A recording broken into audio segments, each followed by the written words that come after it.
the Russian elite know full well that this war is a total waste of time. It is weakening Russia. It is costing enormous resources. The economy's in trouble. They have awful demographic problems in Russia. Their population is falling like a stone. For all these reasons, they know that this war is wrong. The question is, could Putin be overthrown? Could people decide enough is enough? It'll be very difficult, as you say, while Putin's there, but it's not impossible that if the war goes a bit more badly for Russia, that Putin could be gone. Let's begin by talking about the event you are discussing today, Kim and Putin, an alliance against the West. Do you think it is an alliance? Is that the best way to describe their relationship now? The way to look at authoritarian leaders is that they are desperate for two things. First of all, they want to be seen as strong. So when Kim and Putin talk about an alliance, they want us to be scared. They want us to think, wow, they've got an alliance. What does that mean? If we look at the actual text of whatever they've signed, there's not much content in it that we know about, but they will try to portray it as being a strong and dangerous alliance. And then the second thing that authoritarian leaders are very concerned about is legitimacy. They want to show that they have status, that they're not just isolated, strange, weak people who can't win elections. They're strong, authoritative leaders who are in control of their destiny. And so having friends in this context, some people talk about our session this afternoon as being Putin's friends. They're desperate to have friends. And even if your friends are only North Korea and Iran, that's a lot better than nothing. So those two things are the prism through which we should see this new alliance. Of course, there may be some practical support. There may be some financial support. There may be support, for example, in terms of weapons. We think that the North Koreans have delivered around 3 million 155mm shells to Russia. We think that, we know that Putin has made life difficult for the UN on enforcing sanctions on North Korea. That's kind of quid pro quo. So there are some practical implications, but we shouldn't over-egg it. We shouldn't see this as being the end of the world. We've got no hope now, because actually these are two weak leaders who are clinging to each other in desperation. And then how big a difference do we think North Korean weapons may have made on the front line in Ukraine? It's hard to judge. It does look as if they've been using North Korean shells. There's a lot of Ukrainians who will tell you that they're very unreliable and they blow up the guns that are being used to fire them. We know that Russia has taken delivery of some ballistic missiles from North Korea. We don't know to what extent they've been used in any numbers, because we also know that the Ukrainians have very successfully been blowing up Russian ammunition stores in the last month or so. But all of these things do make a difference, but none of them are game changers. You can turn it round, if you like, and say that if we provide F-16s, or if we let the Ukrainians use their ATACMS missiles to fire at more distant targets in Russia, it all helps, but none of it is a silver bullet. This is a war of attrition, and the only way that Ukraine or Russia is going to win this war is by a long, hard campaign with full support, in the case of Ukraine, from the West. Now, you used an interesting word there, Ukraine winning this war, and there has been to me it seems, a growing narrative in recent months that this war is going to be hard for Ukraine to win, and people are talking about potentially the need for some kind of negotiated settlement, whatever that would look like. Are you an optimist when it comes to Ukraine chances? Can they win? I am an optimist, and I do believe they can win. We've seen the fortunes in this war ebb and flow since it started, since Russia invaded in February 2022. Back in February 2022, Russia very quickly advanced to the outskirts of Kiev. I don't know if you remember seeing pictures of armoured personnel carriers arriving in the suburbs of Kiev and thinking, are they lost, or is this the first of an overwhelming force? And then the war went against Russia. They had to pull back all their forces out of the west of Ukraine. And then at the end of 2022, we saw a big Ukrainian advance up around Kharkiv, which really made it look as if Russia was losing the war. Then in the summer of 2023, Ukraine tried an ambitious push to regain land captured by the Russians, which wasn't very successful. And since then we've seen this dogged war on each side. And for a very important period in the spring of 2024, the US was arguing with itself about whether they should continue to provide the weapons that Ukraine needs. And that really put Russia on the front foot. Most of those weapons have been provided now. There is a fairly good flow of weapons towards the Ukrainians. But Russia has, unfortunately, gone onto the front foot, particularly in the western Donbass. That's kind of in the middle of the front if you look at a map of Ukraine. At the same time, the Ukrainians have pushed back, crossing the border into Kursk, occupying a surprisingly large slice of Russia, which may or may not have influenced the Russians' ability to push forward elsewhere. What is needed for Ukraine to win this war is continued long-term supplies of Western weapons and financial support. We've seen that Russia is beatable. We have this country, that Russia, which likes to portray itself as being an enormous, powerful, unstoppable, invincible country. We saw in 2008 they had enormous difficulty in prevailing against Georgia, a country of which most people have hardly even heard. In Ukraine, they've been struggling for 2 years to push back the Ukrainians. The Russians are far from invincible. They want to portray there as being no alternative to a negotiated settlement, which of course is good for Russia because they're occupying 20% of Ukraine, an area about the size of England. So if the war stops now, they've won. That'll be great for them. And we should continue to support Ukraine with a view to them winning this war. I still think that's possible.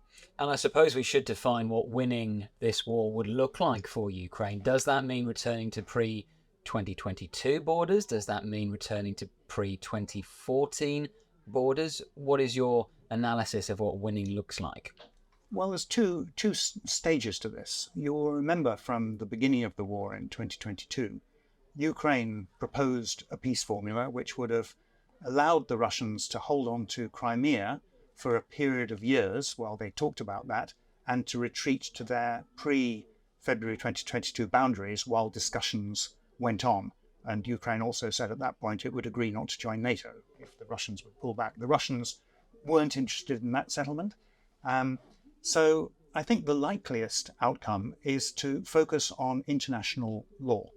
And under international law, the whole of Ukraine, including Crimea, including all those areas that Russia occupied in the east in 2014, is part of Ukraine. If we start to undermine that basic principle, we are opening a Pandora's box of future conflicts, not just in Ukraine, but all around the borders of Russia. Kazakhstan, Estonia, Lithuania, even Belarus. All these countries will be quaking in their boots if Russia is able to hold on to that land that they seized illegally from Ukraine. It's worth bearing in mind that in 1997, Russia signed a treaty with Ukraine. It's called the Большой Договор, or the Partnership and Friendship Agreement, and they recognized the borders of Ukraine, including Crimea. There is absolutely no doubt that this is all Ukrainian land, and that should be the basis of any future arrangement. The thing is, Vladimir Putin is not going to voluntarily give up the land he has illegally seized. He will have to be driven out. And that brings us back to that point about whether the West in particular is prepared to arm Ukraine to the extent that needs to happen. And that doesn't just mean necessarily providing Storm Shadow and Scout missiles to hit targets inside Russia, where there still appears to be some reluctance. But it also means a more consistent flow of aid, because it has been very stop-start for the last 2.5 years. It needs to be absolutely consistent to give Ukraine the chance to regain the land that's been illegally seized by Russia. And it's worth bearing in mind, as I said earlier, that Russia is not invincible. It's not impossible to beat Russia. There was an interesting analysis recently of the deaths of Russian soldiers. Now, of course, should we feel sorry for Russian soldiers who are being slaughtered in vast numbers to keep Putin in power? We should feel sorry for them. It's not their fault, actually, that they're being thrown into the meat grinder in useless failed assaults in the center of Russia. But somebody did an analysis of 18,000 of those deaths that had appeared in the Russian media, so proven deaths. And they found that the average age of Russian soldiers killed in Ukraine had increased from 32 in 2022 to nearly 40 in 2024. So Russia can be beaten. They're running out of people just as much as Ukraine is. And the second point is that Russian power structures are also capable of fracturing. if you look at the history of modern Russia, you will see that there have been 3 coups or putsches against Moscow since 1991. In 1991, there was a putsch against President Gorbachev of the Soviet Union. You may remember that. In 1993, there was another putsch, this time against President Yeltsin. And then in June 2023, there was a putsch by Yevgeny Prigozhin, who up to that point had been one of the strongest supporters of President Putin. And he actually said live on camera, you can find it on the internet, he said, all these reasons that we've been told for invading Ukraine, all these reasons we've been given for invading Ukraine are lies. There are no fascists in Ukraine. There is no threat from Ukraine. We never needed to fight this war. So Prigozhin, who was head of the Wagner mercenary group, turned against Moscow and started a march on Moscow, which was eventually bought off with vague promises, and he was then assassinated a little while later. But why do I mention this? Because the Russian elite know full well that this war is a total waste of time. It is weakening Russia. It is costing enormous resources. The economy's in trouble. They have awful demographic problems in Russia. Their population is falling like a stone. For all these reasons, they know that this war is wrong. The question is, could Putin be overthrown? Could people decide enough is enough? It'll be very difficult, as you say, while Putin's there, but it's not impossible that if the war goes a bit more badly for Russia, that Putin could be gone. One of the reasons we've consistently heard from Ukraine's allies in the West against providing more military aid is this fear of escalation. And by all accounts, the White House's hesitation currently over providing long-range missiles for use inside Russia is again this fear of escalation. And yet a lot of people say, well, hang on a minute, all of Putin's so-called red lines appear to be a bluff. As recently as August, Ukraine physically invaded Russian territory with the Kursk incursion, and Putin did not reach for the nuclear button. Yes. How should we respond to fears of escalation and these red lines that Putin draws? Excellent question. Well, first of all, Putin adopts a policy, funnily enough, which Dominic Cummings used to use when we were negotiating Brexit, called the madman strategy, which is that you do things so stupid, so crazy, that your opponents or people you're negotiating with think, bloody hell, this guy's really dangerous. We better be careful what we do. And so Putin has been rattling the nuclear saber since 2014, the whole time. And on the one hand, we do have to take these threats seriously. It's not impossible that Putin would do something so stupid as to use a tactical nuclear weapon. It's highly unlikely because Putin knows that if Russia were ever to use a nuclear weapon, he would be making the world a much more dangerous place for Russia, because every single country around Russia would have to get their own nuclear weapons if they saw that happening. They would be much more ready to use them against Russia if Russia were to break the taboo of using nuclear weapons. So it would be extremely dangerous, and I would say improbable for Russia to use them, but you can't rule it out. On the other hand, let's look at the history of this. In 2008, Ukraine applied to join NATO. There was a summit in Bucharest in Romania where some countries, such as the UK and the US, thought that Ukraine should be given the right to join NATO. And some other countries, France and Germany in particular, thought this was too dangerous. It was too provocative to Russia. We shouldn't take that risk. And they prevailed because decisions were taken by unanimity in NATO. And it wasn't a stupid position that France and Germany took because, for the reasons I've said earlier, we don't want to provoke countries unnecessarily. It's an interesting question to reflect on now. What would have happened if Ukraine had been able to join NATO in 2008? Whether that would have meant Russia never attacked them back in 2014. Very interesting question. We'll never know. Take it forward a bit, and from 2008 right up to at least 2016, that is after Russia's first invasion in 2014, Western countries were very hesitant to give any offensive weapons to Ukraine. They were giving them field hospitals and night vision goggles and uniforms, anything that wasn't lethal, to help the Ukrainians to resist a possible Russian attack. But they didn't want to do anything too provocative. And I remember sitting in the embassy in Vienna in 2016 when we had Foreign Secretary Boris Johnson visiting and talking about the war in Ukraine. And he said, what do you think we should do? You've been ambassador in Kiev. And I said, we should arm Ukraine to the teeth, because the only language Russia understands is force. And the only reason that they won't attack Ukraine is because it's too painful and too bloody for them.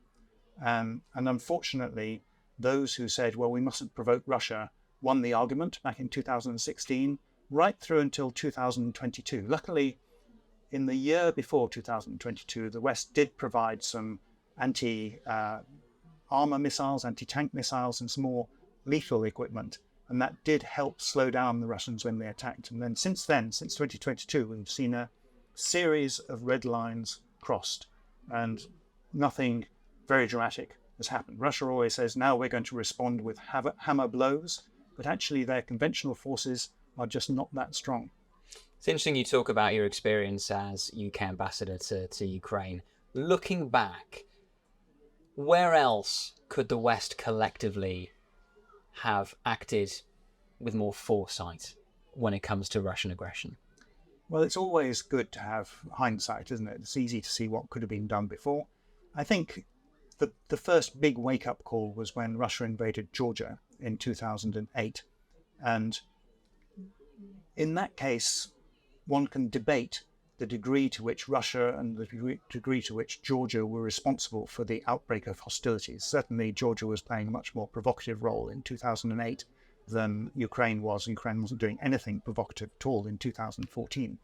But when we saw Russia go into Georgia, the first thing that I thought, I'd just arrived as ambassador in Kiev at that time, was Ukraine's going to be next.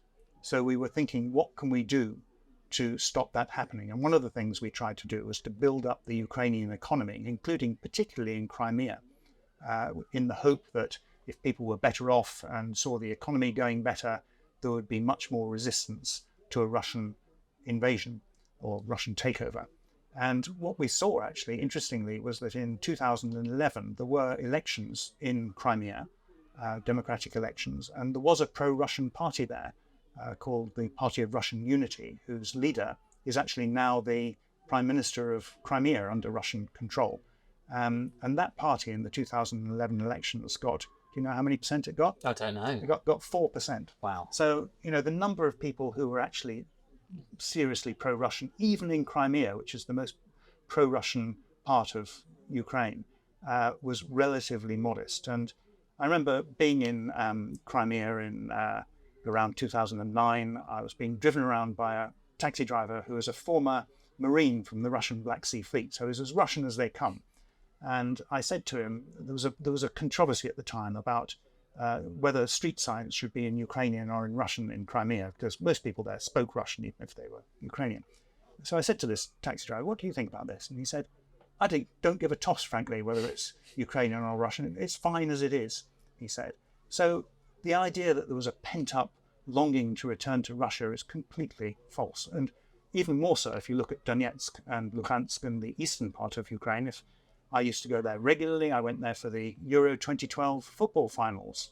And in those days, you had beautiful stadiums and people going happily to watch the football. And I even went to a Beyoncé concert in the Donetsk stadium. I mean, you may say that's a cruel act or not, but people were living rich, normal lives before the Russian invasion of 2014. Since then, the people of eastern Ukraine, the Russian speakers of eastern Ukraine, have been through hell because of Russia's invasion. And just to talk about Crimea for a moment, from a military point of view, is Crimea actually the easiest of the currently held Russian occupied territories to reclaim, in the sense that because it's a peninsula, much of the Black Sea Fleet has been eliminated by Ukraine, which is a huge achievement given it's a country without really an effective navy to speak of. The Kerch Bridge, of course, has been attacked in the past, and if they were able to effectively render the Kerch Bridge as useless, is Crimea the easiest part of territory that Russia has seized to reclaim? I can't comment on that. There are plenty of armchair generals who will give you very definitive guidance on that. But in my view, there has been a lot of talk of Ukraine regaining Crimea. And Crimea has enormous symbolic power for Ukraine and for Russia. It was the first place that the Russians marched in back in 2014. it is an area occupation of which makes it very difficult for Ukraine to function as a normal country. It cuts off a great swathe of the Black Sea and a great deal of oil and gas drilling areas south of Crimea. So there are lots of reasons why Ukraine would like to reclaim it. And we've seen over the last year or two a series of highly effective Ukrainian strikes against Crimea. You've mentioned the Black Sea Fleet being sent to the bottom of the Black Sea. The Black Sea Submarine Fleet, it's sometimes called. We've seen strikes on the course, the submarine that was berthed in Sevastopol. Sevastopol has become almost unusable for the Russian fleet. So it's not unthinkable that Ukraine could retake Crimea, but I couldn't honestly judge whether it's easier to retake Crimea or easier in Donetsk or up in the north. Let's talk about your book. It's called Lessons in Diplomacy, Politics, Power and Parties. Yeah. What are you trying to achieve with the book? So this is an accessible, fun guide to what diplomats and ambassadors really do behind the scenes. There are plenty of guides to sort of diplomatic protocol and so on, but this is talking about feet on the ground, non-hubristic, non-fancy diplomatic work, from grunt work right the way up to ambassadors. And what can all people learn from diplomatic tradecraft? We hear all about diplomatic immunity and we hear about protocol and so on, but what does it actually mean and how can it affect our lives? I give some examples. For example, I was once negotiating about fishing rights with the Argentines in Buenos Aires when I was responsible for the Falklands. And we had a tough series of exchanges. The Argentines weren't giving anything away. We were asserting our rights. And after a morning of tough negotiation, I was invited with my delegation to go to the fine dining room of the Argentine Foreign Ministry, and we had a magnificent steak, as you'd expect in Argentina, and then they served a fruit salad, and I was chatting with my oppo, who was sitting opposite me, as you are now, and as I ate my fruit salad, I realized I had a big chunk of broken glass in my mouth that had been in my fruit salad, and I thought, how the hell is that possible? And within a split second, I was thinking, could a disgruntled kitchen worker have put it there? Could it have been actual Argentine Foreign Ministry a plot, or could it just be a mistake? And I didn't know the answer, but I thought, I trust this guy in front of me. He is a senior diplomat. I'm sure they didn't do it on purpose. That's the most likely thing, is they didn't do it on purpose. So I spat it out into my spoon, and then I dropped it with a clink on my plate. So they all turned and looked at it and saw this piece of glass. They could see what had happened, but I didn't make a fuss about it. I'm sure if I had made a fuss, they'd have said, oh, he must have smuggled that in himself, to put us on the back foot. And there are many occasions like that. I mean, the book looks at how to handle a crisis, what to do if a bomb goes off next door. And I talk about training, I talk about muscle memory, I talk about deciding when you've got to do something and sometimes when you've got to do nothing. And I give examples of when I got it wrong. When I went out as ambassador to Kiev in 2008, for example, I made a big thing of not learning to lock up the embassy. I didn't want to be the last one out every night. But after a month or two, that was just too stressful for us. So I learned how to look up the embassy, and I did stay very late at night. And one night, I came out of the embassy, and it was pitch dark, and I had to leave through two sets of gates, which were very dark in between them. And I was walking out. I was listening to Green Day on my headphones, and I saw a strip alongside the wall of tarmac.